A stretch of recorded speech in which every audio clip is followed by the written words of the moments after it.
Oke, sekali lagi beri tepuk tangan dong untuk film-film yang sudah kita saksikan pada siang hari ini. Gimana? Keren-keren banget ya ternyata ya. Film karya sinema anak-anak Aceh gitu. Ternyata keren banget dan nanti film-film yang sudah kita saksikan itu menggambarkan suasana di masyarakat Aceh sana gitu teman-teman ya.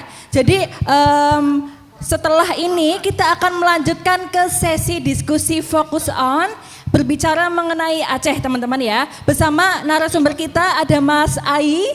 Mas Ai ini perwakilan dari Aceh Dokumentari. Bagi teman-teman nih yang belum tahu apa sih Aceh Dokumentari itu? Siapa tahu teman-teman di sini punya jiwa kayak Alip Cemek ya kan, ingin bertanya-tanya gitu. Jadi aku jelasin singkat mengenai Aceh Dokumentari ya teman-teman ya. Jadi Aceh Dokumentari ini berdiri pada tahun 2013. Fokus pada bidang edukasi, produksi, apresiasi film, dan riset pengembangan film dokumenter. Dalam perjalanannya, Aceh Dokumentari berupaya meningkatkan keahlian masyarakat di wilayah Aceh dalam bidang perfilman. Tujuannya untuk ikut mendorong implementasi film sebagai media kampanye sosial, lingkungan, pendidikan, dan budaya. Jadi seperti itu singkatnya tentang Aceh Dokumentari. Dan untuk di acara diskusi siang hari ini kita akan dimoderatori oleh kakak. Saya nyebutnya kakak aja ya, karena beliau masih muda. Ada Kak Rida Punamasari. Ya namanya sebenarnya sama seperti saya. Cantiknya juga nggak kalah jauh lah ya. Kalau misal di peringkat Kak Rida peringkat 1, aku peringkat 10 gitu. Oke, jadi langsung aja ya kita panggilkan ada Kak Rida Punamasari. Beri tepuk tangan buat Kak Rida. Selamat siang Hurida, selamat siang teman-teman. Makasih ya Hurida ya. Jadi tadi peralihan ya dari Hurida ke Burida gitu. Oke, siang teman-teman semuanya. Udah makan belum ini? Kok lemes? Apa tadi habis nonton ya, habis santai, habis chill ya. Semangat lagi dong ya. Selamat siang semuanya. Iya, Assalamualaikum warahmatullahi wabarakatuh. Oke, tadi kita sudah nonton ya film dari, kalau Hurida tadi sampaikan dari sebelah baratnya Indonesia gitu ya, dari Aceh gitu ya. Dari 2 film tadi luar biasa kita tahu ya bagaimana budayanya ya, bagaimana kulturnya, bagaimana pergaulan ya dari anak muda di Aceh gitu. Ini tadi ya 2 film yang kalian sudah saksikan ya menjadi topik atau bahasan diskusi kita pada siang hari ini ya. Terima kasih sebelumnya sudah hadir di Misbar di acara Festival Film Purbalingga yang ke-19 ya. Di sini hadirnya FFP ya yang ke-19 tahun ini ya. Semoga semakin membawa semangat ya, atau seperti jargonnya di sini ya, semakin mengakar gitu ya untuk sineas-sineas muda baik di Purbalingga maupun di Banyumas Raya atau di seluruh Indonesia. Seperti itu ya. Tadi gimana filmnya? Keren? Keren banget apa keren? Keren banget gitu ya. Nah, nanti kita di sini juga kedatangan ya dari Aceh, ada Mas Ai, kita sapa akrabnya ya Mas Ai atau Mas Azhari. Nanti akan bergabung di sini bersama kita, bersama saya ya. Nanti kita ngobrol-ngobrol bagaimana sih ya kelompok komunitas film ya di Aceh ya. Terlebih di sini juga kita akan tahu ya bagaimana komunitas dari Aceh Dokumentari ya membangun ya perfilman di sana gitu. Nah ini nggak lengkap nih kalau saya di panggung ini cuma ngomong sendirian gitu ya. Kita panggil aja langsung ya kepada Mas Azhari atau Mas Ai, boleh maju ke depan. Tepuk tangannya teman-teman semuanya. Oke. Siang Mas Ai, Assalamualaikum. Siang semuanya. Iya, sehat Mas. Iya, Boleh alhamdulillah kita sehat. duduk di sini ya, santai-santai. Kayak teman-teman juga boleh ya. Kita sambil ngobrol sambil santai-santai aja gitu ya Mas ya. Tapi santai tapi nanti banyak dapat insight gitu ya, banyak mengenal gitu, terutama di Aceh bagaimana komunitas filmnya, bagaimana mereka membuat film gitu ya. Apakah sama kayak kita di Purbalingga ini gitu ya, atau tantangannya akan lebih gitu ya Mas? Oke, Mas Ai ya. Saya ucapkan terima kasih dulu Mas sudah Ya, hadir sama-sama, di terima sini kasih ya. banyak. Bersedia berbagi pengalaman dengan kita semua di Misbar. Ya. Oke, langsung aja nih ya. Kita akan membahas dulu ya tentang hal seputar perjalanan ya dan tantangan dari komunitas film di Aceh ya. Atau di sini Mas Ai ini dari Aceh Dokumentari ya, dokumentari ya. Oke, yang pertama di sini Mas Ai untuk memulai diskusi. Oh ya, nanti teman-teman ya setelah saya diskusi dan ngobrol bareng Mas Ai, ada sesi tanya jawab juga ya. Jadi mohon disimak, kemudian nanti kalau ada yang mau nanya nih atau dari tadi waktu nonton film udah punya pertanyaan nih, saya bakal tanya nih ke Mas Ai gitu ya. Boleh dipersiapkan pertanyaannya ya, nanti dibantu sama panitia gitu. Oke, kembali ke Mas Ai ya. Mas Ai, nah di sini saya mau bertanya-tanya ya, nggak beberapa tapi lumayan banyak gitu. Oke, nih Mas, bagaimana ya proses terbentuknya dari komunitas Aceh Dokumentari? Oke, assalamualaikum warahmatullahi wabarakatuh. Selamat siang untuk kita semuanya. Siang Mas Ai. Oke, senang ya berada di Festival Film Purbalingga. Bisa lihat kawan-kawan pelajar yang sangat luar biasa di sini. Ini mungkin hal yang langka bagi saya di Aceh. Lihat kawan-kawan yang luar biasa di sini banyak. Saya kemarin udah nonton filmnya. Nah, kita di Aceh Dokumentari itu ya kayak disebutkan tadi sama MC ya, itu kita lah coba dirikan tuh di tahun 2013. Jadi ya kawan-kawan komunitas pernah produksi bareng, kemudian karena bagi kita di Aceh itu film sebagai ruang advokasi sosial ya, kami punya kegelisahan terhadap ruang yang ada di Aceh, misalnya ya pendidikan, kebudayaan, itu coba kita kegelisahan itu kita tuangkan dalam bentuk film dokumenter. Dan kemudian kayaknya kita pada zaman itu nggak sanggup buat film seluruh Aceh, karena Aceh itu luas banget dari Sabang sampai Teming berbatasan dengan Aceh Utara. Jadi ada sekitar 14 kabupaten kota yang ada di Aceh, itu ruang lingkup kita, dan kita coba transfer pengalaman, berbagi pengalaman ya tepatnya dengan kawan-kawan di daerah. Awalnya kita masih sifatnya umum, Aceh Documentary Competition namanya, dan kemudian di 2 tahun kemudian di 2015 kita coba ajak kawan-kawan pelajar tingkat SMA dan sederajat, dan sampai sekarang. Dan di tahun ini itu film yang barusan ditonton itu yang Balapan Liar, itu pelajar yang garap, karena Aceh Dokumentari ini fokusnya di dokumenter. Toh kenapa kemudian ada film fiksi, karena kita pada akhirnya Yayasan Aceh Dokumentari ini menjadi yayasan, dan kemudian kita ada ruang eksperimen ya, kita coba garap-garap film fiksi. Mungkin ada cerita yang nggak mungkin kita ceritakan dalam dokumenter, kita coba ke fiksi. Itu sih Mbak latarnya di Aceh Dokumentari. Oke Mas, berarti kurang lebih nih Aceh Dokumentari sudah 10 tahun ya Mas ya. Ya, kalau boleh tahu nih Mas Ai, apa yang menginspirasi ya Aceh Dokumentari ya, selain tadi ya menggunakan film sebagai media untuk bersuara gitu ya, untuk menyampaikan keresahan gitu ya. Kira-kira apa sih Mas yang menginspirasi gitu ya? Apalagi kan di sini kan Aceh ini menarik budayanya ya. Kalau dulu saya punya teman gitu ya, dari Aceh ya, dia itu senang banget kalau lagi ada di Jawa, katanya bisa nonton di bioskop. Ya. Nah ini bagaimana dengan di Aceh nih Mas Ai ini? Apa yang menginspirasi dari ya Aceh Documentary?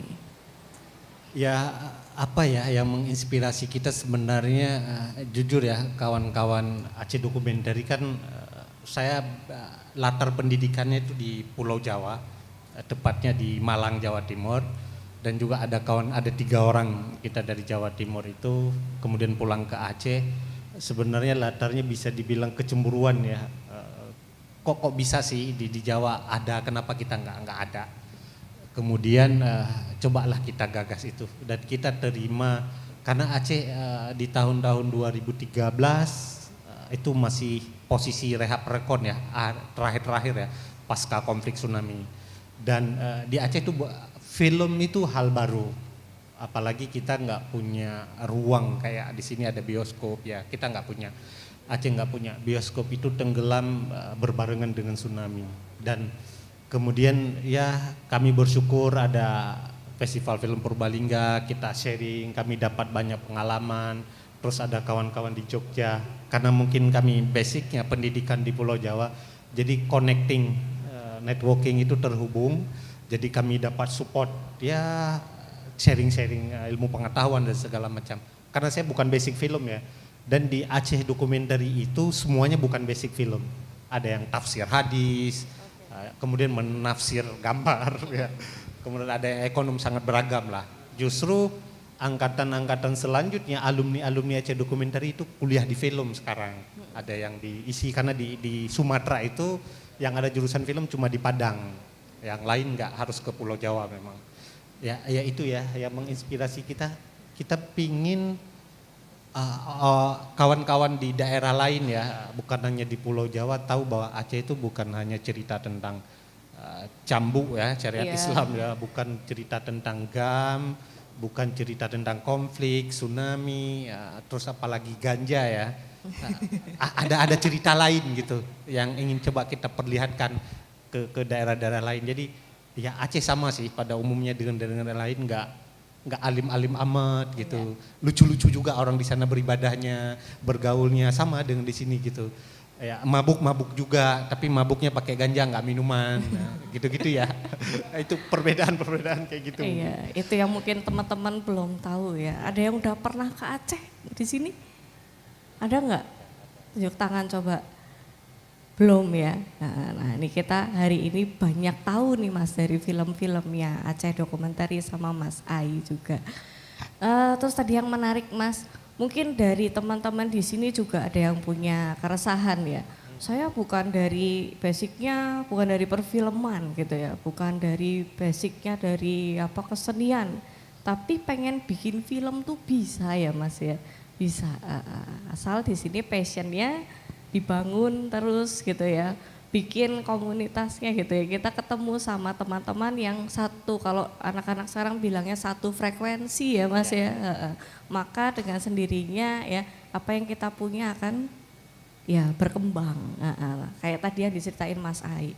Kalau boleh tahu nih Mas Ai berarti basicnya apa Mas dulu sebelum ke film? Saya basicnya ilmu pemerintahan ya. Oh, dari ilmu pemerintahan ke perfilman, bisa ya Mas ya, asal tadi ya ada kemauan dan cari teman-teman yang satu frekuensi untuk mendukung hobinya kita gitu ya Mas ya. Kira-kira Mas, Mas Ai dari 2007 tadi ya Mas ya, udah berapa film Mas yang diproduseri, disutradarai? Ya. Oh, kalau pribadi ya? Ya.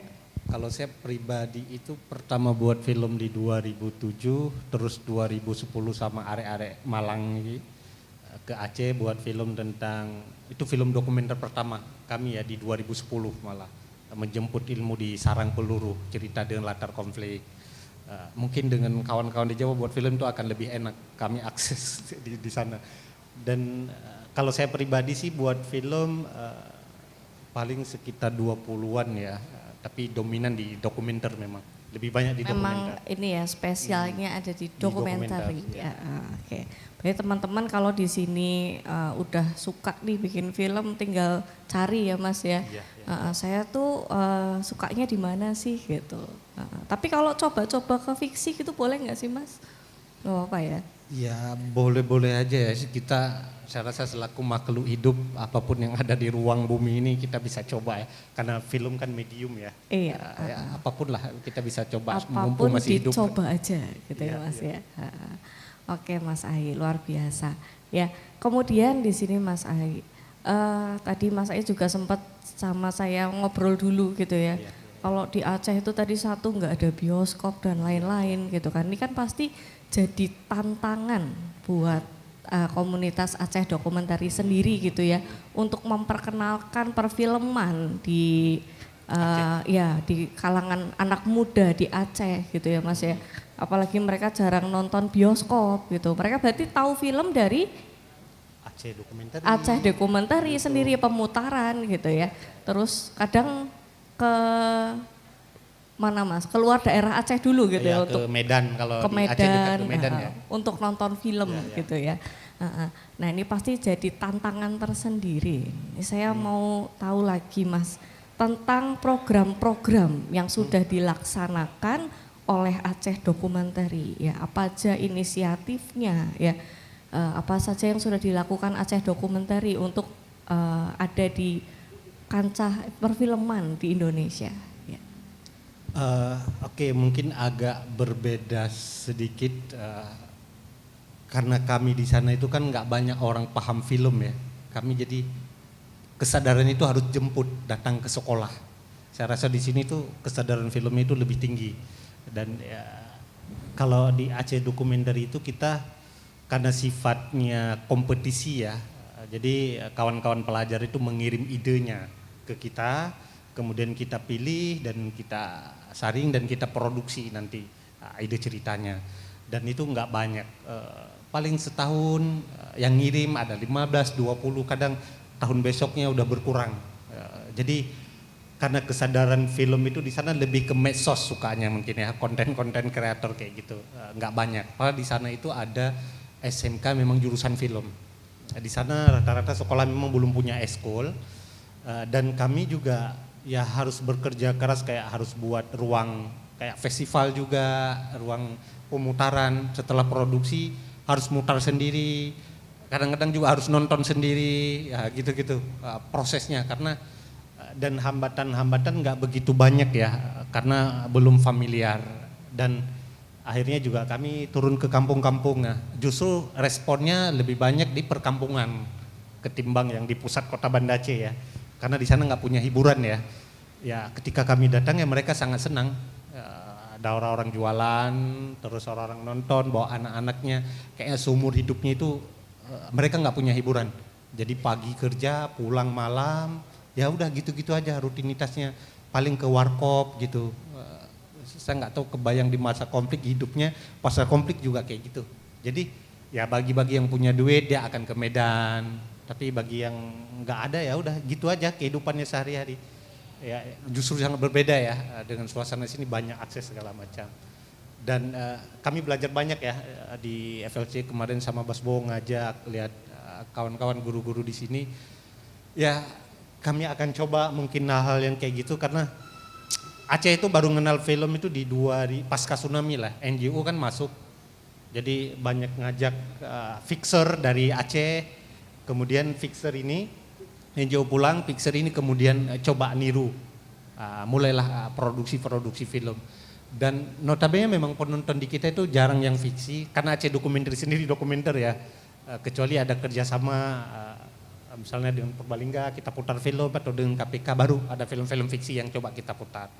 Dan alhamdulillah sampai sekarang kita rutin ya, tapi masih terpusat di kota Banda Aceh. Kalau di daerah-daerah itu kabupaten paling 1 tahun sekali.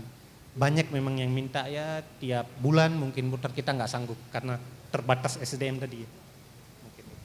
Oke, berarti sama ya, sama yang dilakukan dengan Pak Bowo di sini dan teman-teman di sini ya, mengadakan pemutaran ya film di ruang terbuka ya Mas ya. Atau di sana kalau di sini kan bilangnya layar tancep atau layar tancelep ya. Kalau di Aceh bilangnya apa Mas? Sama layar tancap Layar juga. tancap juga ya, nggak ada istilah khusus ya. Karena nggak ada istilah dalam bahasa Iya, lokal ya. mungkin ada sebutannya itu. Mau nonton sini kan layar tanjelep, jelepnya tuh harus jelep gitu loh Mas. Tancep gitu. Lanjelep ya. Kalau di Aceh mungkin Tancap. ya tancap, beda ini aja, beda pelafalan. Layar Iya. tanjelep sama layar tancap ya. Oke, tantangannya luar biasa ya Mas Aye ya. Semoga nanti ke depannya akan nggak cuma setahun sekali ya Mas ya. Tiap Bisa tiap kayak Pak Bowo nih, tiap bulan ada ya Pak, tiap hari. Ini paling sering.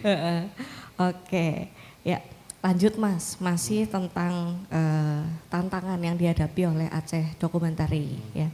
Ada ini enggak sih Mas, resistensi dari masyarakat ya yang mempengaruhi perkembangan komunitas film di sana. Kalau tadi kan Mas Ayu udah spill dikit gitu ya. Oh di sana tadi pasti kalian taunya tentang hukum cambuk dan lain-lain gitu ya Mas ya. Nah ini kan pemutaran film juga berkaitan dengan hiburan.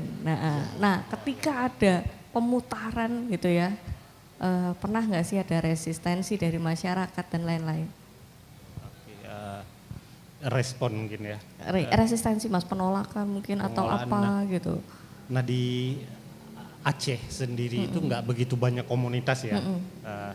Justru baru tahun ini kita coba kolaborasi sama masyarakat secara kepanitiaan, teknis pemutaran segala macam itu kita ngajak panitia lokalnya. Panitia lokal. Panitia lokalnya, jadi nanti walaupun nggak ada Aceh Documentary mereka bisa mutar sendiri. Tapi kemarin saya dapat respon katanya ada juga yang masyarakat udah mulai mutar sendiri. Tapi kami memang punya problem banyak ya, akses film terutama mereka mungkin malas mutarnya karena akses film itu tadi. Dan juga kita punya kendala yang lebih besar sebenarnya karena mungkin selama ini agak mudah di Aceh karena film itu nggak begitu heboh. Kalau di Aceh itu sesuatu yang heboh itu jadi problem, mending nggak usah heboh dia. Nah, itu. Makanya kita kemarin udah coba duduk bareng sama pihak di sana itu di sini kiai ya. Kiai di sana itu ada majelis kiai dia. Ada majelis ulama kayak MUI. Ulama ya MUI. Tapi di sana bukan MUI namanya MPU, Majelis Permusyawaratan Ulama. Jadi mereka itu kalau dapat rekomendasi mereka itu bakalan mudah. Tapi ya karena dominan secara kultural di Aceh itu ulama ini dia lebih, kalau di sini NU ya. Jadi agak lucu-lucu juga orangnya, suka juga kayak gini, jadi agak lebih mudah gitu.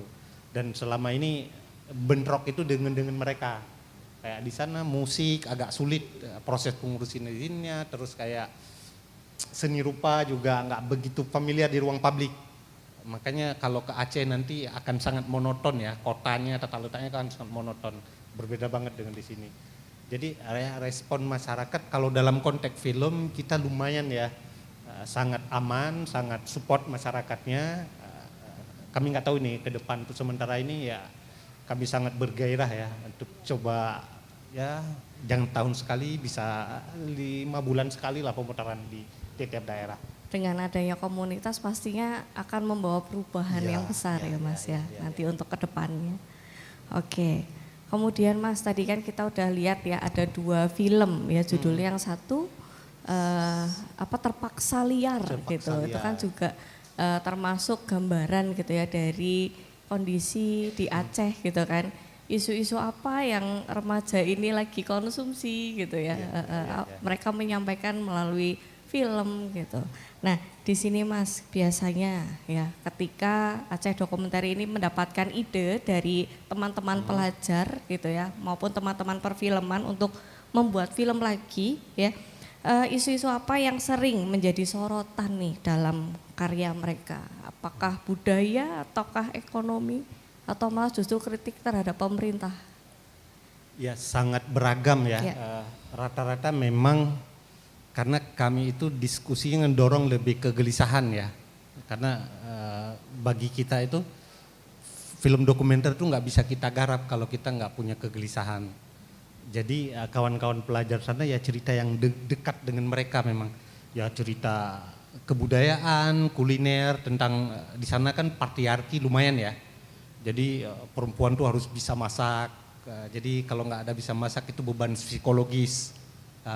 Takut ada yang ibu-ibu takut nanti suaminya kawin lagi karena nggak bisa masak. Ya isu-isu sosial. Terus juga ada isu-isu pendidikan. Rata-rata isu pendidikan pelajar itu dia lebih kepada kayak film liar tadi ngomongin ya kebijakan. Misalnya ada cerita juga dulu ujian negara, si pelajar ini dia ngangkat cerita tentang sebuah sekolah yang itu guru itu sendiri dia. Dari kelas 1 sampai kelas 6 dia ajar sendiri. Dan guru itu dibayar sama orang kampung padahal itu sekolah negeri. Ya cerita-cerita advokasi hal-hal seperti itu sih. Dan juga ada sisi ekonomi, lingkungan, dan belakangan ini cukup banyak isu lingkungan ya. Yang muncul kayak pengelolaan hutan, terus di sana itu ada kelembagaan adat ya. Di kami itu ada kelembagaan adat namanya Mukim. Mukim itu bisa ngelola wilayahnya sendiri. Dia itu gabungan dari 4 desa. 4 desa itu ada satu mukim namanya, kemukiman. Dia itu beda lagi dengan kecamatan. Camat itu beda. Karena mukim ini dikasih kewenangan untuk ngelolain, tapi punya problem mereka nggak punya lagi lahannya, kayak gitu. Ya film-film cerita tentang itu sebagian juga agak berat bagi si pelajar. Ada juga kemudian si pelajarnya mundur karena dia ceritanya terlalu tinggi, tapi kemampuan untuk ngerisetnya nggak sanggup. Ada, tapi rata-rata memang kita ngedorong ke cerita mereka di rumahnya, ya di lingkungannya, di sekolahnya. Ada juga yang ngangkat tentang pendidikan. Cerita seorang guru yang sibuk dengan berkas administrasi sampai nggak sempat ngajar mereka cerita tentang gimana gurunya yang capek jadi seorang guru gitu. Ada juga. Mungkin isu-isu ringan yang sebenarnya dirasakan tapi mungkin tidak terlihat orang-orang lain ya bisa disampaikan melalui film ya Mas ya. Kalau misalkan dari sisi kebudayaan sendiri biasanya isu yang diangkat apa Mas? Budaya. Nah kalau kebudayaan karena semua latar film di kita itu menyentuh kebudayaannya ya. Nah secara umum memang yang diangkat tari-tarian tentang latar tarian, terus ada prosesi kayak misalnya sesajen gitu ya. Di sana juga punya tradisi untuk memperingati hari-hari tertentu juga. Tapi dominan memang yang mengangkat itu lebih kepada tarinya. Tarinya ya itu lebih populer ya ketimbang kebudayaan, karena di Aceh itu punya kebudayaan bulanan dia. Setiap bulan itu ada budayanya. Mungkin kayak sama dengan di Jawa juga ya. Di sana ada kanduri serabi bulan Agustus, terus bulan 7 itu tiap bulan kerjaan itu makan aja. Jadi berhubungan dengan kuliner memang. Oke Mas Ai. Terus Mas, bagaimana kira-kira kalau misalkan tahap produksinya ya? Mungkin teman-teman di sini juga dari tadi kepengen tahu ya, kalau di Aceh ini proses produksi filmnya seperti apa, terutama di Aceh Documentary. Nah untuk pelajar itu kita biasanya prosesnya ya nih ya, setelah submit idenya terpilih, kemudian kita ada namanya basic training. Basic training itu kayak kita diskusi workshop tentang riset. Gimana sih ngedekatin si subjek, gimana sih cara pendalaman ide ceritanya, nonton film di situ prosesnya, terus diskusi FGD, dan kemudian mereka pulang lagi ke daerahnya, ngelakuin riset lagi selama 1 bulan. Setelah datanya terkumpul balik lagi, kita development ide, pengembangan ide sampai jadi naskah. Setelah naskahnya siap, baru kemudian syuting. Ini naskah ini di praproduksi ini udah clear. Nah, jadi setelah kemudian baru syuting sekitar 10 sampai 15 hari, kemudian editing. Udah, kemudian baru primer layar tancap itu tadi. Oke, terus kalau intens misalkan kan tadi Mas Ai juga cerita ke saya ya, ketika mereka mau produksi film itu mereka berangkat ya praproduksinya idenya dulu gitu ya disampaikan ke Mas Ai. Idenya dulu. Kira-kira kapan nih Mas Ai bisa intens ke mereka gitu ya untuk mendampingi gitu ya, apakah di tahapan produksi, praproduksi atau pasca? Nah dimulai dari pra itu udah mulai pendampingan. Okay. Jadi nanti mungkin hampir sama ya dengan CLC, kita ada namanya supervisi. dia udah akan intent berkomunikasi lewat WhatsApp karena terlalu jauh ya. Ya, oh daerahnya jauh-jauh ya Mas? ya? Jauh-jauh. Kadang-kadang sampai harus 18 jam kan nggak mungkin ya. Jadi si supervisinya menggunakan WhatsApp mungkin sangat kurang efektif ya. Iya. Tapi itu salah satu media yang paling bisa dilakukan ya, sharing-sharing ide, nanti dikasih bacaan, kasih tontonan, ada yang ngelakuin, ada yang enggak. Ya problem di kita itu kawan-kawan di pelajar itu males ya, males banget membaca. Berarti kalau juga, bikin film itu tetap harus baca dan riset. ya minimal nonton ya, Iya. mau nonton film.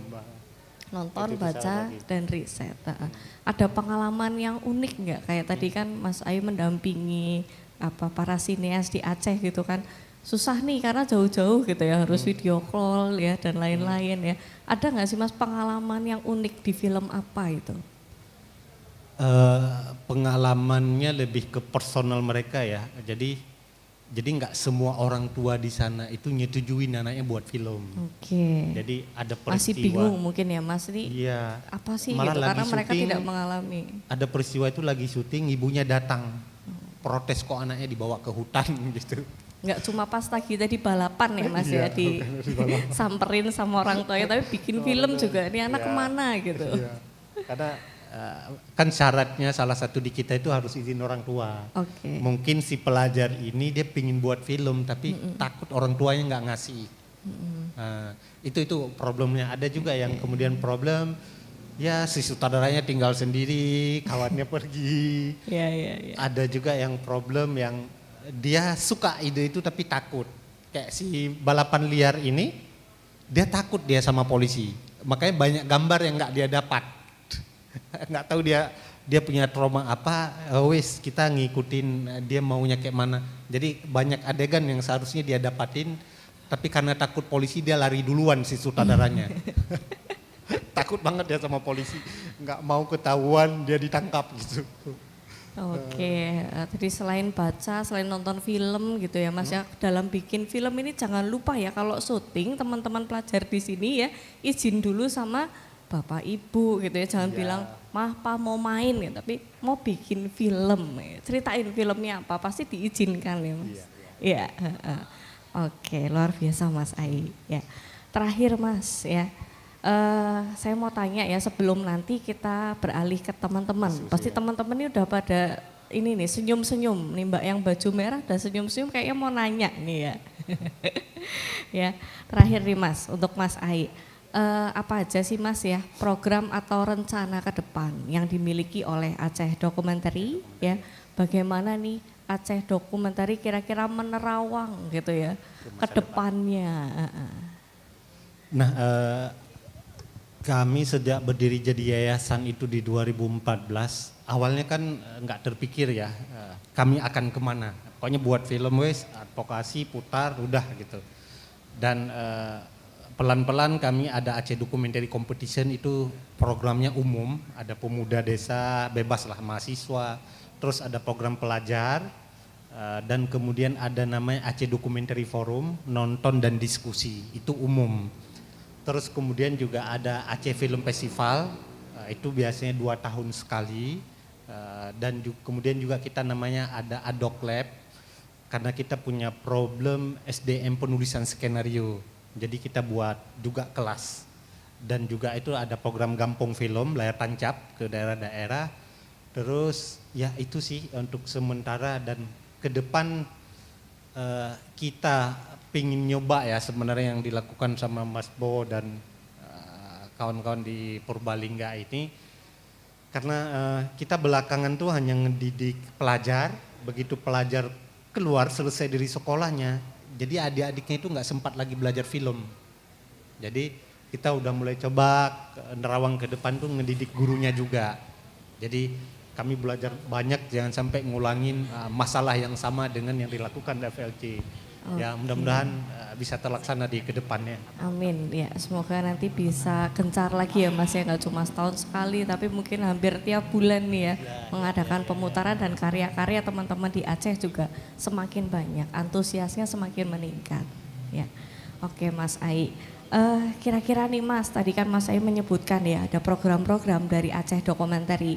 Mungkin kita ya di sini yang hadir di Misbar bisa ini nih follow up di media sosial. Media sosialnya apa sih Mas? Kita punya medsos IG ya Aceh Doc. Ya. Itu Aceh IG, Doc. IG Aceh Doc, silakan .id. di follow ya. Ya, Aceh boleh Doc. tuh. Terus ada websitenya acehdocumentary.com. Terus Aceh Film Festival juga punya IG sendiri, Aceh Doc juga. Oh Aceh Doc, Aceh Film Festival. Aceh Film Festival. Ya. Facebook Aceh Documentary dan juga punya konten di YouTube Aceh Documentary juga.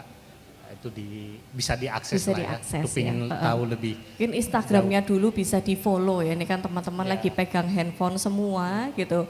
Boleh tadi IG-nya apa Mas sekali lagi? Aceh Doc. Aceh Doc. Aceh Doc. Aceh DOC. DOC. Iya DOC. Boleh dikepoin ya di situ ya Mas, Ya. kegiatannya apa aja. Di sini nanti kita saling support ya, perfilman yang ada di Banyumas Raya ya dan yang ada di Aceh ya. Itu dulu Mas Ai. Ini kayaknya udah nggak sabar nih teman-teman pada mau nanya ya ke Mas Ai. Boleh teman-teman ya kalau ada yang punya pertanyaan ya buat Mas Ai ya. Tadi saya sudah memantik diskusinya ya. Di sini tadi udah nonton filmnya, mungkin udah nggak sabar mau nanya. Boleh angkat tangan nanti sebutkan nama dan pertanyaannya. Boleh dibantu ya nanti ya sama panitia untuk mikrofon.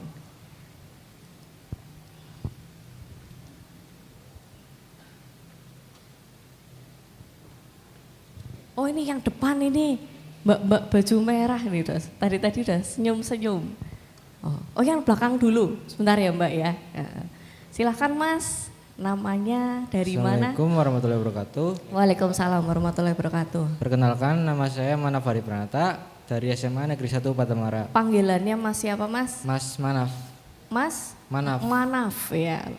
Jadi, Silahkan Mas Manaf. pertanyaan saya, apa film yang pertama kali diproduksi oleh Aceh Documentary dan apa tantangan terbesar untuk pembuatan film tersebut?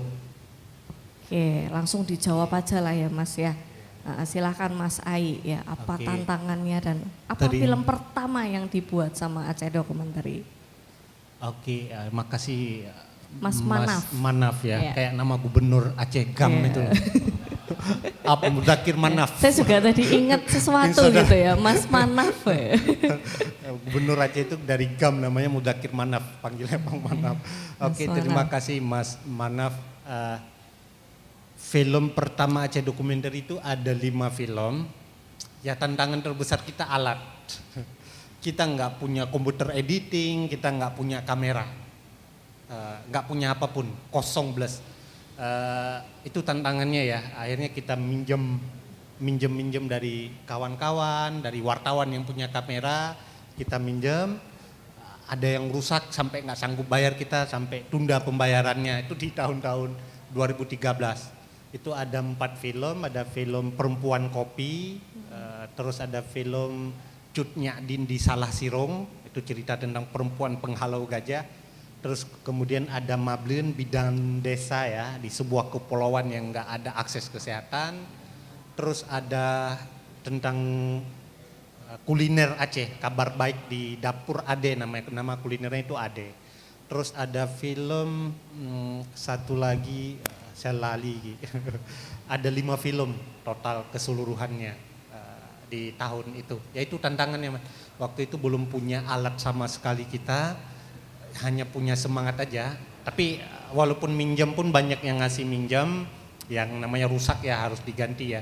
Kami harus lunasin sampai 1 tahun 2 tahun lah, sampai ruang pemutaran juga kayak gitu. Itu tantangan di awal-awal ya. Selanjutnya tantangan-tantangan kita udah nggak begitu parah ya dalam konteks alat, justru lebih kepada ide-ide cerita aja yang agak sulit ya, kita dapatin. Ya, asal ada kemauan pasti ada jalannya ya Mas ya. Yang penting kemauannya besar dulu. Alat pinjem nggak apa-apa gitu ya Mas ya.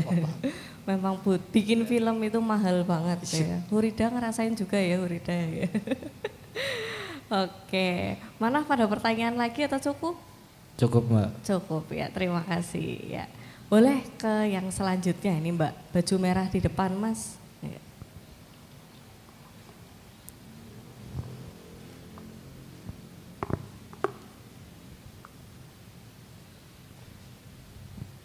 sebutkan nama dan dari mana mbaknya.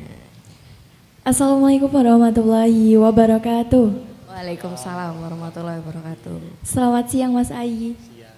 Sebelumnya izin memperkenalkan diri, nama saya Avalini sebagai sutradara muda dari film Tembelek. Tepuk tangan dulu nih, sutradara muda. Mas Ai, dari tadi saya sangat terkesan ya dengan Mas Ai. Terutama tadi sudah banyak sekali menceritakan bahkan sampai 20 film dokumenter kalau tidak salah tadi. Saya tadi yang pertama itu melihat film Terpaksa Liar. Itu kayak filmnya kan kebanyakan dari Mas Ai dokumenter. Nah, tapi ternyata ada juga film fiksinya, yaitu yang tadi kedua, Selubung Kain Putih. Kalau boleh tahu Mas Ai itu inspirasinya dari mana? Karena kan Mas Ai kebanyakan kayak buat film dari dokumenter, tapi ternyata juga ada film fiksi yang Mas Ai buat.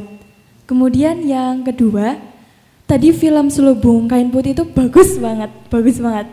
Itu pasti juga ada tantangannya ya Mas Ai dalam proses pembuatan.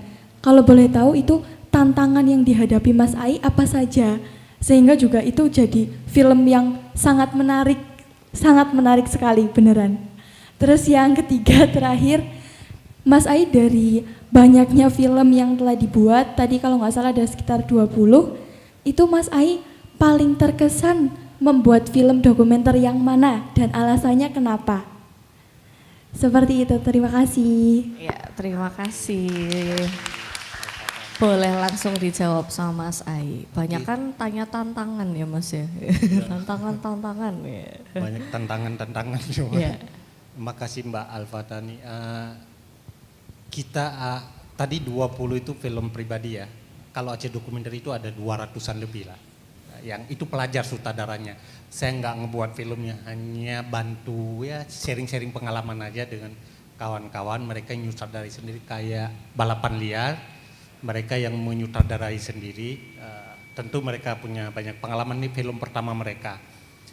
Nah kalau Selubung Kain Putih, ya tantangannya apa ya, saya hampir nggak tahu apa tantangannya karena ya paling lebih ke lokasi, karena itu fiksi ya, itu lokasinya memang di lokasi penebang liar, itu aja, agak sensitif isunya. Kami bilang ya ini film tentang kebudayaan, kuburan-kuburan keramat gitu. Kalau kayak gitu kita ngomongin mereka terima. Kalau kita ngomongin cerita tentang monola penebangan liar itu wes hilang kita. Karena itu memang kawasan hutan, lokasi desa yang mau kita syuting itu memang kawasan penebang. Di situ penebangnya itu mantan GAM, tentara di situ mainnya. Jadi kita tiap hari ngelewatin mereka bawa turun kayu gitu. Tapi kita nggak bilang cerita yang sebenarnya. Tapi kalau film udah siap, saya nggak tahu ya. Bilang kalau lagi syuting. Itu di lokasi syuting. Oh, oke. Di lokasi syuting. Ya itu ya tantangannya karena kita nggak terlalu bisa belak-belakan, jadi kayak ngebohongin mungkin ya, ngebohongin. Bukan ngebohongin warga sih sebenarnya. Ya kita nggak ngasih tahu mereka apa cerita yang sebenarnya. Kita hanya ketemu mereka sebagai fixer. Ya lokasi kami mau cerita tentang film kebudayaan. Nah itu kalau inspirasi apa ya, saya juga punya banyak film-film dokumenter. Tapi mau ceritain tentang penebang liar itu agak sulit memang. Kita nggak akan bisa dapat akses ke mereka. Tapi kalau ngomong doang bisa. Tapi kayak gambar langsung itu agak sulit. Dan belum ada pun ya yang coba bisa garap ke perspektif yang utuh. Cerita seperti itu agak rumit di Aceh. Dan ya paling nyaman ya buat kayak film fiksi mungkin, ya media-media yang paling efektif lah ya. Ya bisa, kita harus banyak sabar mungkin ya. Mungkin kami nggak terlalu sabar menunggu. Kalau dalam dokumenter ya sebenarnya bisa-bisa aja tapi harus banyak sabar sebenarnya. Ya, oke, mungkin itu jawabannya ya. Kalau Alfa mungkin yang dirasa tadi tantangannya cuaca gitu ya kalau bikin film ya. Cuaca terus sama apa izin orang tua, tapi ini Mas Ai tantangannya adalah ketemu sama sama penebang liar. Iya, itu sama fiksi penebang ya, liar fiksi ya. Atau tadi ya ada GAM ya Mas ya, lewat-lewat di situ kan serem juga ya. Alhamdulillah ya kalau di sini aman nih. Oke, ya. Alfa cukup atau ada lagi? Ya, terima kasih Alfa. Silahkan boleh yang lain ya, selain tadi udah ada Manaf dan Alfa yang bertanya ya. Ada yang mau bertanya lagi, oh belakangnya Alfa ya. Silahkan, boleh sambil berdiri Mas biar lebih semangat ya. Boleh dikenalkan namanya, dari mana?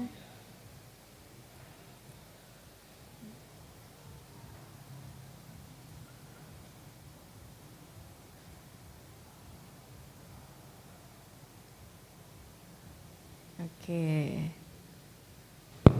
Ya, silakan. Perkenalkan, nama saya Brilian Naufal Aziz dari SMK Negeri 1 Wanayasa. Ya. Tips cara membangun komunitas film dari nol dan bagaimana cara memperkenalkan kepada warga sekitar. Sudah. Udah itu aja Mas. Oke, terima kasih. Langsung dijawab Mas. Ini kayaknya teman-teman mau tanya banyak ya dari dasarnya. Ya.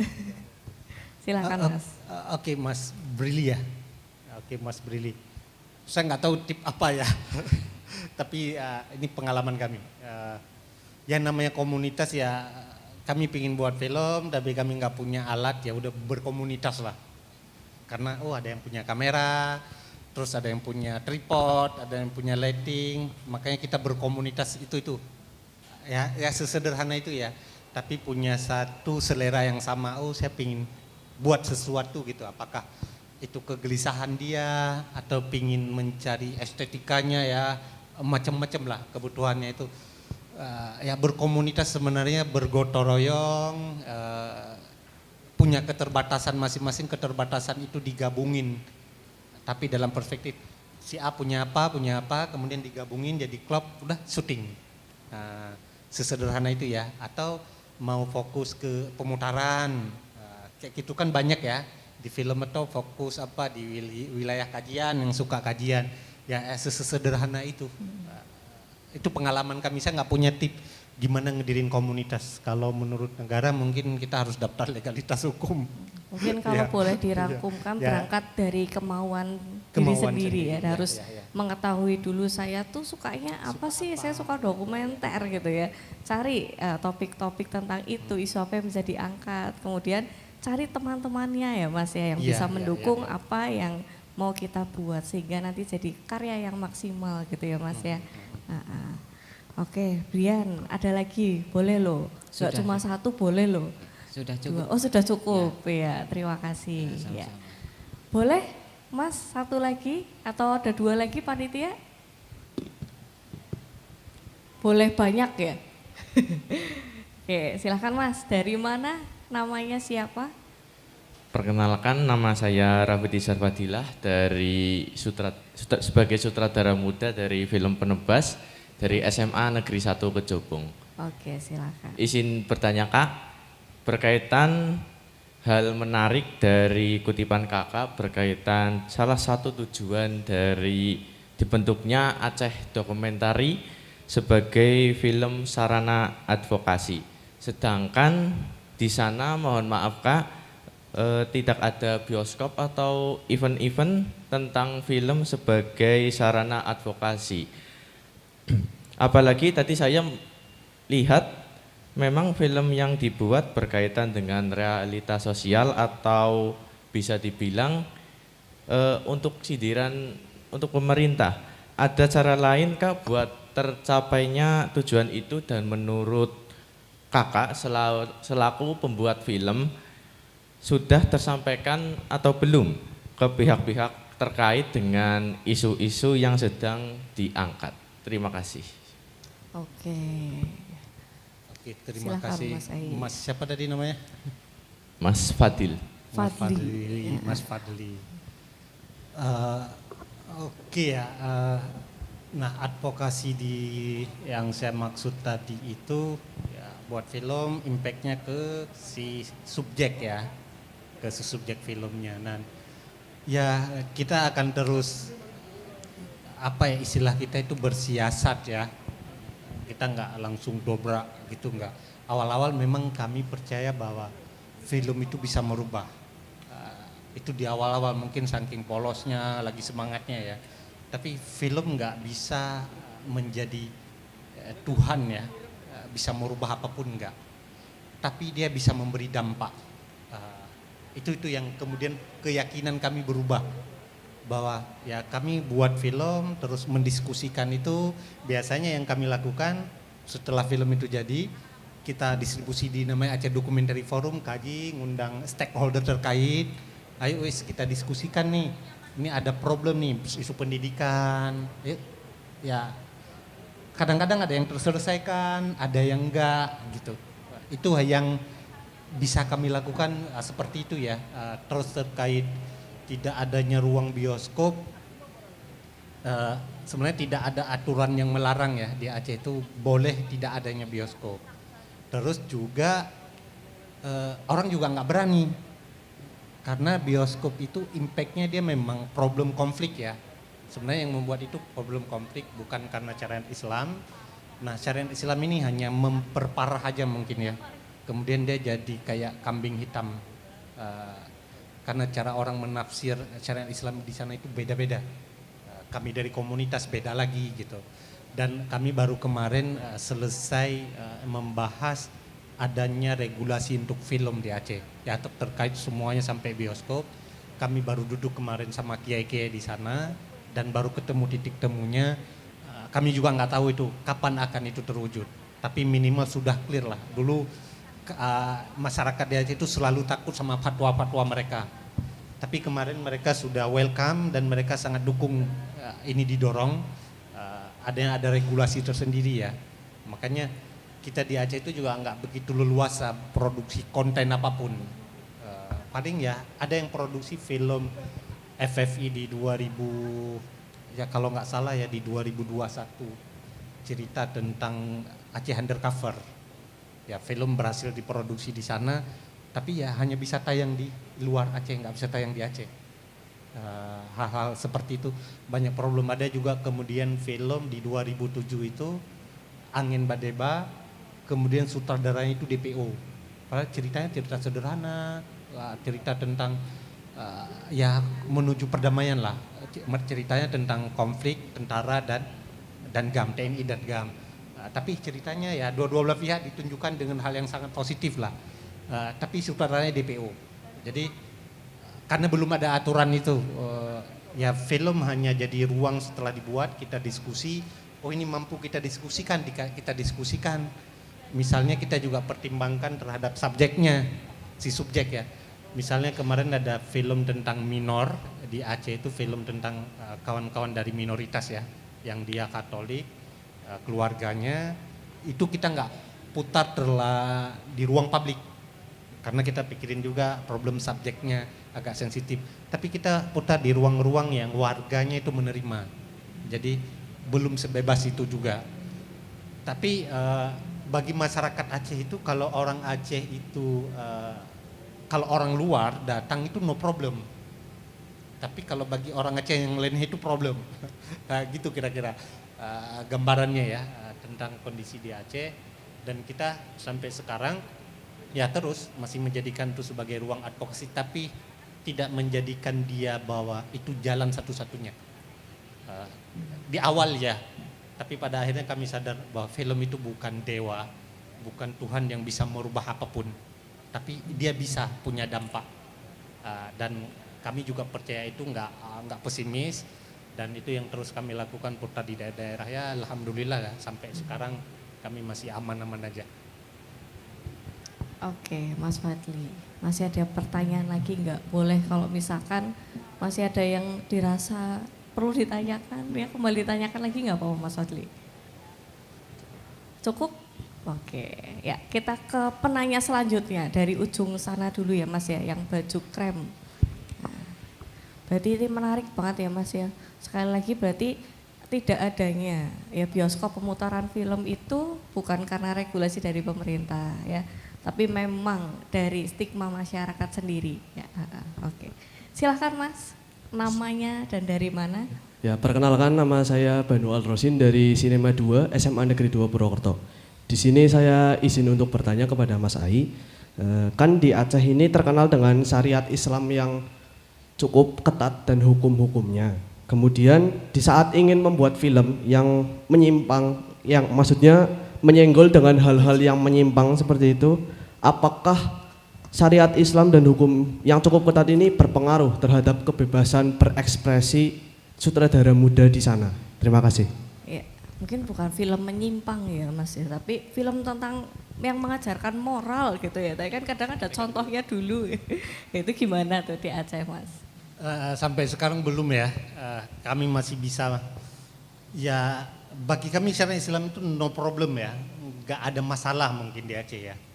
Tapi jadi sebuah latar aja mungkin. Karena orang Aceh itu sebenarnya nggak minta syariat Islam sih. Dia lebih kepada ini keputusan politik ya. Kemudian ada syariat Islam ya, yang mungkin masyarakat Aceh hidup dengan tradisi dengan latar Islamnya. Nah jadi kalau main judi masih punya niat sumbangan buat anak yatim kalau menang. Jadi di jahatnya pun masih ada Islamnya lah ya. Gitu-gitu kira-kira tradisinya, nilai-nilai itu ada dalam kehidupannya. Jadi ketika Islam itu jadi syariat, jadi kaku. Jadi banyak juga masyarakat Aceh di kampung-kampung itu nggak pakai jilbab, biasa aja, ya boncengan juga sama pasangan, nggak kaku-kaku amat gitu loh. Ya sangat lucu-lucu juga di sana, keke juga lucu-lucu. Mungkin itu yang tampak di luar ya, yang tampak di luar di sana sangat welcome, banyak juga perempuan-perempuan ngerokok juga di sana ya. Tapi ruang publiknya aja, misalnya mau azan, warkop ditutup. Tapi kalau orang nggak sholat, ya udah di dalam. Nah, itu udah ruang pribadi dia dengan Tuhannya. Cuma di sana itu ada polisi syariah. Misalnya ini azan Jumat, udah mau di sana jam 1 ya, jam 1 azan, nah itu udah datang mereka tuh ke warkop. Cewek-cewek tapi yang polisi ceweknya. Polisi ya. syariah. Kalau di dalam aman, mereka nggak akan gerebek sampai ke dalam. Kalau di sini mungkin ini ya, Satuan Polisi Pamung Praja itu ada Iya. tugas tersendiri ya untuk menertibkan.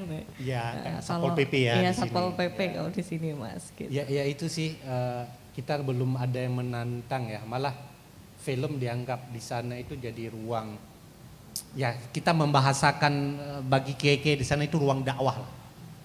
Manusia ini kan dalam hidup ini ada yang berbuat baik, ada yang berbuat jahat. Kehidupan ini kan konkret ya. Ya kita nggak tahu kenapa dia bisa dari A jadi B, perubahan-perubahan karakter itu, dan itu sangat alamiah gitu.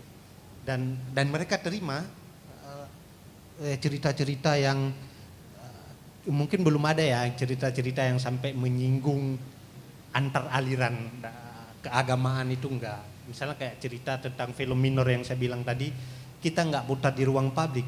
Takutnya kita itu adalah terhadap subjek yang film kawan-kawan minoritas tadi.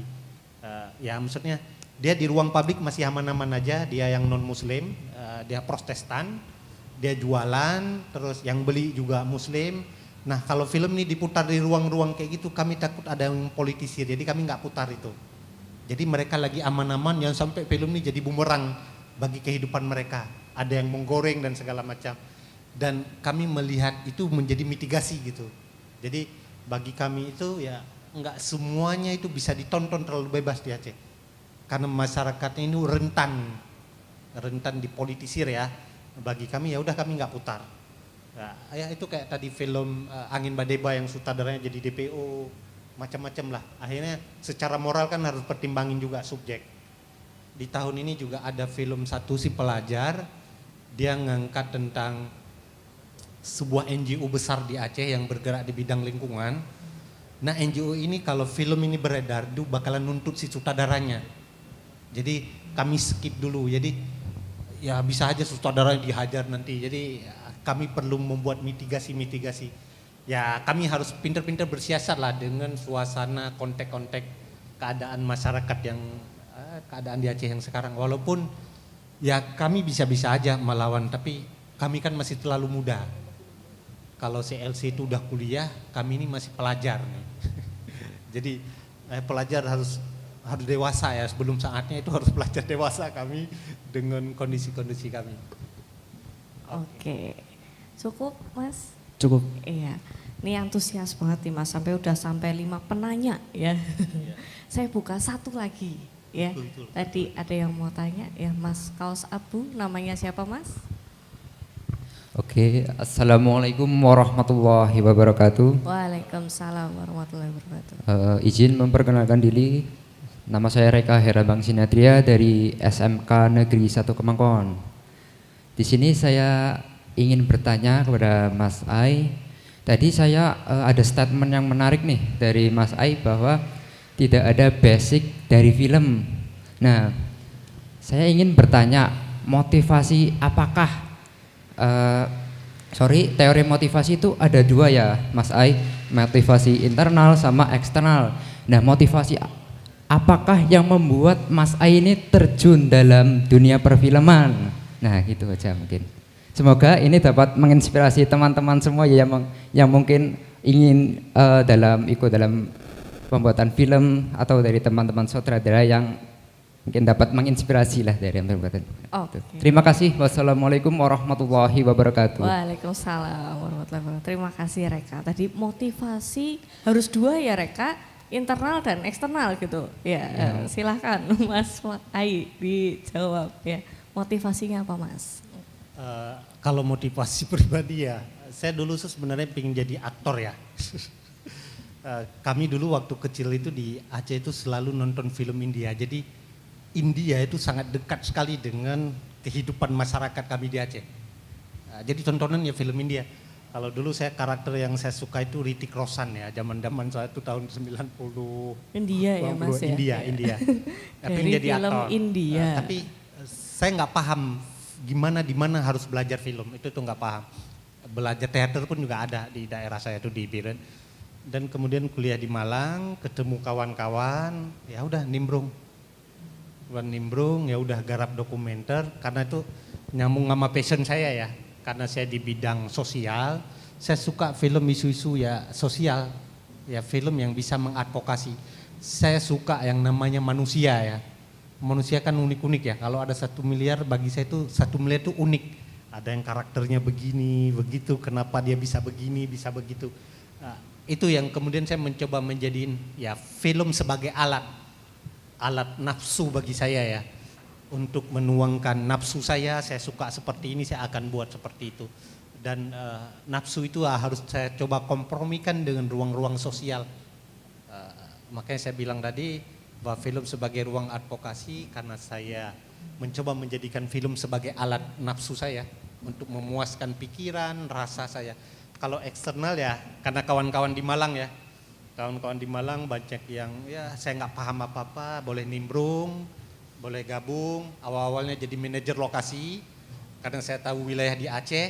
Ya udah, akhirnya saya coba garap sendiri sampai garam Kuta Asin lagi di 2011.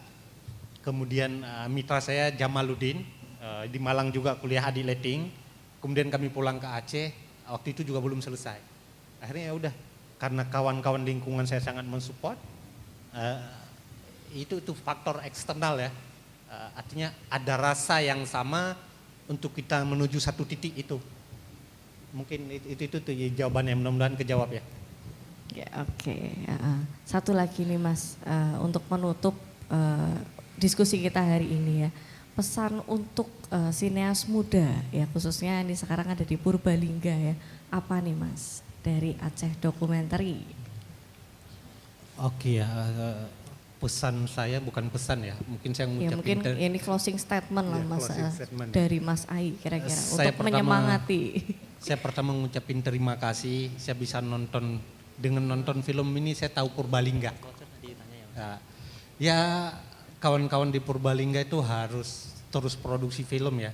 Saya rasa lewat film ini kita bisa menjahit apa ya, mungkin bahasa kerennya itu menjahit Indonesia gitu. Kita bisa tahu, oh Papua kayak gini ya, oh Aceh kayak gini ya. Kalau dulu kita masih berimajinasi, misalnya kayak kawan-kawan tadi berimajinasi syariat Islam yang serem di Aceh gitu ya. Kita berimajinasi tentang Papua yang tertinggal mungkin bagi kita nggak mengenal mereka dalam tubuh, dalamnya ya, jiwanya. Tapi saya kemarin nonton film kayak Shock Alter ya, film yang ada kawan-kawan Papua yang sekolah di sini ya. Ya itu ya, terus harus diproduksi dan kawan-kawan saya rasa luar biasa. Di sini sekolahnya sangat aktif ya, berbeda dengan kami di daerah. di Aceh ya, mungkin kami harus bisa juga dengan kawan-kawan di sini. Saya rasa itu ya, film bisa menjahit batas antar daerah, antar suku, antar ras agama. Film bisa memberikan itu karena ada apa ya, ada rasa yang manusia di dalamnya yang akan ditonton oleh semua orang gitu, bukan kepentingan individu tapi rasa human kemanusiaannya. Itu saya rasa pesan ya, mungkin kalau dianggap jadi pesan bahwa ya mungkin bagi orang muslim akan menganggap film bisa masuk surga, bagi orang Kristen juga film bisa masuk surga karena film ini jadi ruang, ya kalau bahasa keren di kita itu ruang dakwah, ya bisa ruang apapun lah karena dia alat. Mungkin itu ya dari saya, terima kasih banyak. Ya luar biasa Mas Ai. Boleh tepuk tangan dulu buat Mas Ai, teman-teman semuanya. Ya, film sebagai penyampai pesan ya Mas ya, untuk semuanya ya. Oke, ini nggak kerasa waktu udah hampir habis Mas Ai ya. Kita terlalu asik tadi ya diskusinya ya.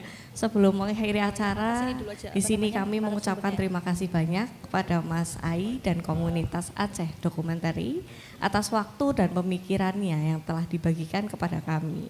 Semoga apa yang disampaikan tadi, yang kita diskusikan tadi bisa bermanfaat bagi teman-teman khususnya sineas muda di Purbalingga dan Banyumasraya. Terima kasih juga ya saya ucapkan untuk teman-teman yang sudah hadir.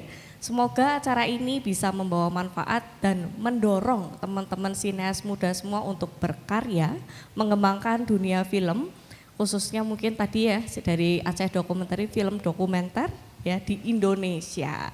Baik, dengan ini saya Rida Purnamasari dan Mas Ai pamit undur diri ya. Kami ucapkan terima kasih untuk menutup sesi diskusi ini ya. Kita ada tagline nggak Hurida? Ya, ada tagline nggak?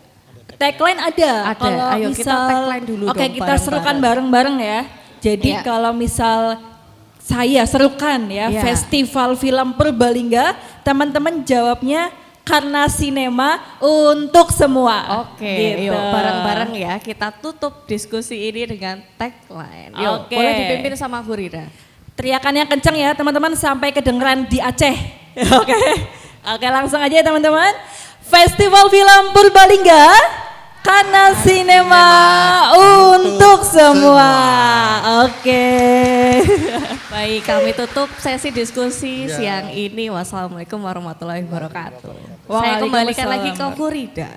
Oke, terima kasih Mas Ai dan juga Kak Rida ya. Harap tetap di sini terlebih dahulu karena Di sini setelah dulu, ini Hurida. iya betul Oke. sekali. Ada acara apa lagi nih? Waduh, ini akan ada penyerahan sertifikat Oke. oleh Direktur CLC Purbalingga. Oke, kita sambut saja Mas Bowo Laksono. Beri tepuk tangan kepada Mas Bowo. Oke. Jadi yang pertama akan ada pemberian sertifikat kepada narasumber kita untuk Mas Ai terlebih dahulu. Ya.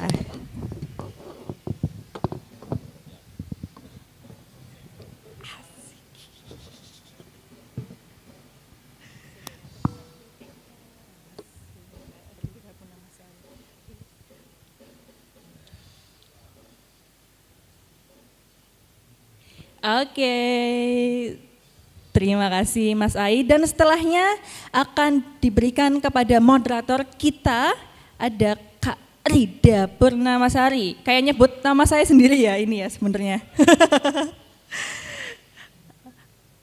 Oke.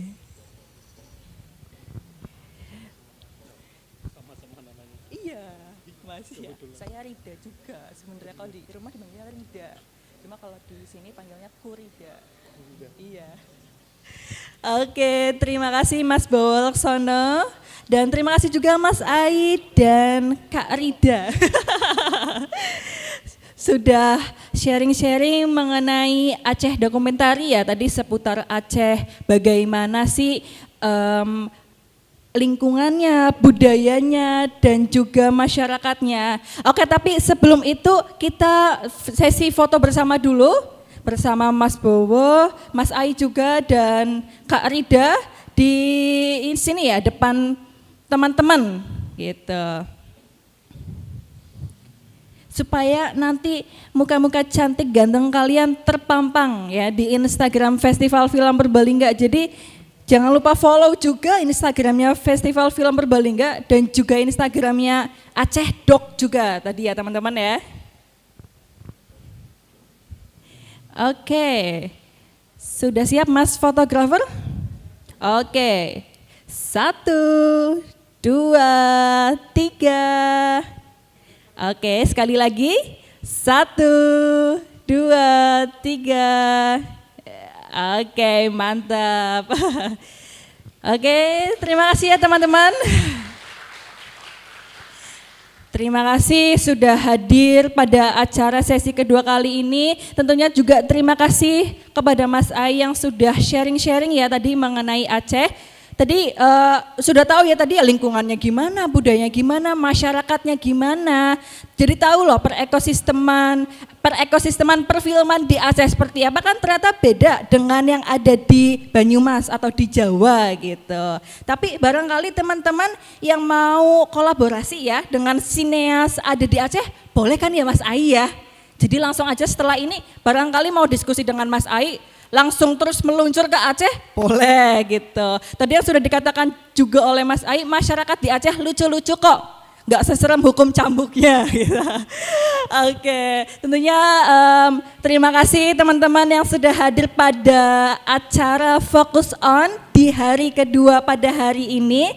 Tentunya setelah ini akan ada sesi ketiga ya. Kembali lagi di 15.30 pada program kompetisi fiksi gitu. Jadi teman-teman sambil menunggu ke sesi 3 bisa jajan-jajan dulu di bazar UMKM lokal kita atau mau melihat merchandise Festival Film Purbalingga sekalian juga dibeli ya. Karena bisa pamer juga nanti ke teman-temannya, nih aku punya merchandise keren dari FFP gitu. Jadi terima kasih teman-teman yang sudah hadir pada hari ini. Saya Kurida Banatuska pamit undur diri. Sekian dan terima kasih. Wassalamualaikum warahmatullahi wabarakatuh. See you.